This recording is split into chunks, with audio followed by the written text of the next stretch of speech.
Bonjour, on se retrouve aujourd'hui pour une nouvelle vidéo en réponse à une abonnée qui tient une chaîne d'ASMR et qui souhaite enregistrer deux sources micro en même temps, justement pour le partage, je suppose, gauche et droit au niveau de la stéréophonie, et n'y arrive pas, donc elle utilise GarageBand. Donc bien évidemment l'astuce que je vais vous donner fonctionne alors donc sur Mac, je le précise, aussi bien pour GarageBand que pour Logic, que pour Ableton Live, Reason, enfin n'importe quel séquenceur. L'astuce va fonctionner pour n'importe quel séquenceur. Peu importe le type de micro, que ce soit un micro interne du Mac, que ce soit un micro en USB ou que ce soit un micro XLR branché sur votre carte son, l'astuce fonctionnera de la même façon. Alors je vais vous montrer comment on peut faire pour enregistrer donc les deux pistes micro en même temps.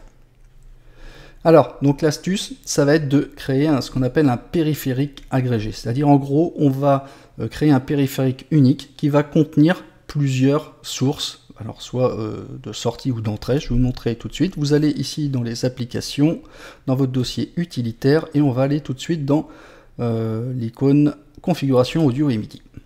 Alors, comment ça se passe? Ici, on va cliquer sur le petit plus et on va créer un périphérique agrégé. Alors comment ça se passe? Ici, on aura donc un affichage de tous les périphériques audio existants, ceux que j'utilise. Alors il y en a des virtuels, il y en a des vrais, physiques, etc. Moi je vais prendre l'exemple, je vais dire, bah tiens, je veux créer un périphérique agrégé qui va utiliser mon micro interne avec mon Yeti qui apparaît ici.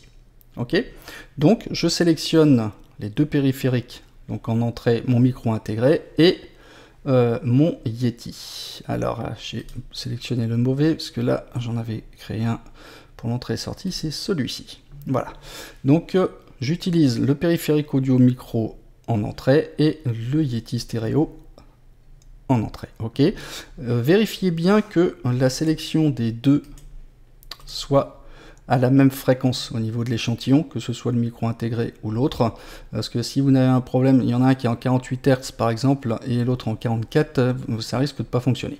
Alors on vous précise ici, vous avez un peu grisé, donc le micro intégré utilise le canal 1 et 2, ça sera important à retenir, notamment pour après, pour vos sélections de sources de pistes d'enregistrement, et le Yeti stéréo microphone, lui, il va utiliser le canal 3 et 4. Ok, je vais double-cliquer dessus et le renommer. Je vais mettre tout mic rec pour record. C'est important de donner un nom qui soit parlant parce que c'est ce nom-là que vous irez chercher dans votre séquenceur pour vous y retrouver. Ok, donc, toc, on est d'accord. J'ai donc mon périphérique agrégé, deux micros record pour enregistrement. Et j'ai sélectionné les deux sources d'enregistrement, micro intégré et Yeti. Ici, c'est réglé. Maintenant, on va lancer GarageBand. Hop, on va créer un projet vide, on s'en fout pour le moment. Voilà, alors soit on choisit les entrées, mais pour l'instant, je vais faire comme si je ne réglais rien. Je lance à la limite une piste logicielle.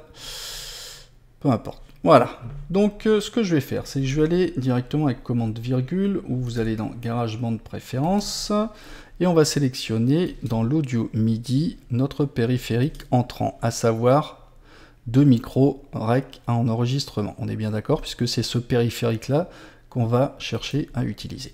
Ok, donc GarageBand se met à jour, c'est tout bon.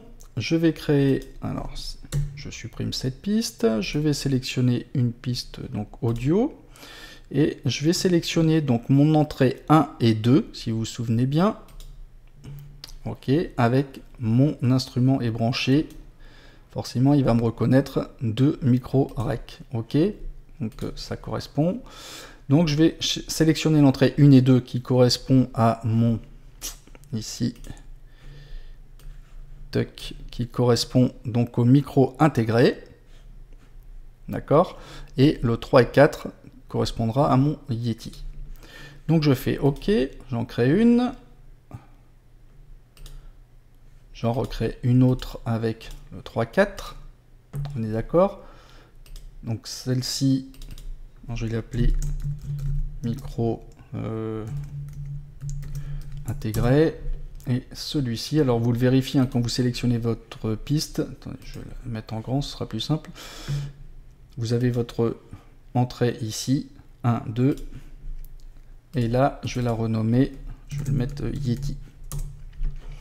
Ok, et sur le Yeti, j'ai bien le 3-4. Alors après, il va falloir activer l'enregistrement. Alors ici, vous allez dans piste, configurer l'entête de piste, ou Alt T. Qu'est-ce qui se passe? Ça veut dire ici, on va activer l'enregistrement, comme ceci. Voilà, et donc, il ne faudra pas oublier, là vous voyez, je suis en train de parler avec le Yeti, donc j'ai un signal ici, et quand je sélectionne celui-ci, ça sera mon micro qui est intégré dans le Mac. Ok, le tout c'est de faire commande, et voilà, et de sélectionner en fait les deux sources d'enregistrement en même temps, et si je fais enregistrement, alors je vais enlever le métronome, voici ma source d'enregistrement multiple avec deux micros. Alors évidemment, j'en ai un qui est très fort avec mon Yeti, l'autre au micro intégré qui l'est un peu moins. Et si je me mets en muet, par exemple sur celui-ci, je vais relire. On peut désactiver l'enregistrement. Alors, je me mets en muet pour laisser parler le premier. Voici ma source d'enregistrement multiple avec deux micros. Alors ça, c'est avec le micro intégré, multiple avec deux micros. Et là, c'est avec le Yeti. Voici ma source d'enregistrement multiple avec deux micros. Et là, en même temps, voici ma source d'enregistrement multiple avec deux micros. Voilà, donc ça fonctionne parfaitement. Hop, je vais quitter. On va faire le test sur Logic. Sur Logic Pro.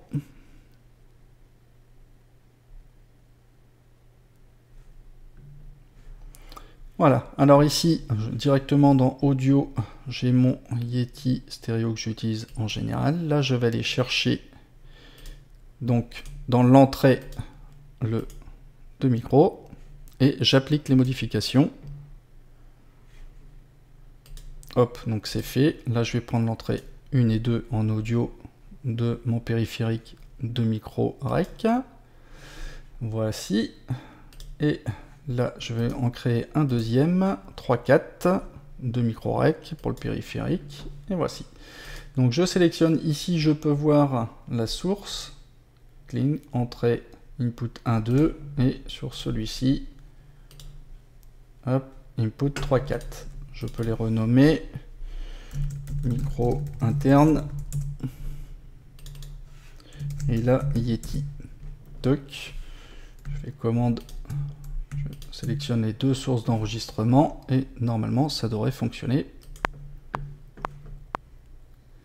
Test d'enregistrement sur les deux micros.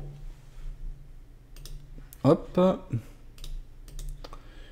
Je mets en mute celui-ci, je lis le premier. Test d'enregistrement sur les deux micros. Ok, et l'autre. Test d'enregistrement sur les deux micros. Et ensemble, test d'enregistrement sur les deux micros. Voilà, alors après effectivement, donc on peut l'appliquer sur Ableton Live, sur Reason, sur n'importe quel autre séquenceur, et éventuellement même en rajouter si vous en avez encore plus à mettre. C'est tout à fait possible avec le périphérique agrégé. Bon, bah j'espère que ça répondra à la question de Roxane. Je vous invite à aller consulter sa petite chaîne en description de la vidéo. Et n'hésitez pas à me laisser des commentaires si vous avez besoin, si ça marche ou si ça marche pas chez vous. Et je vous dis à bientôt pour un nouveau tuto. Allez, ciao ciao!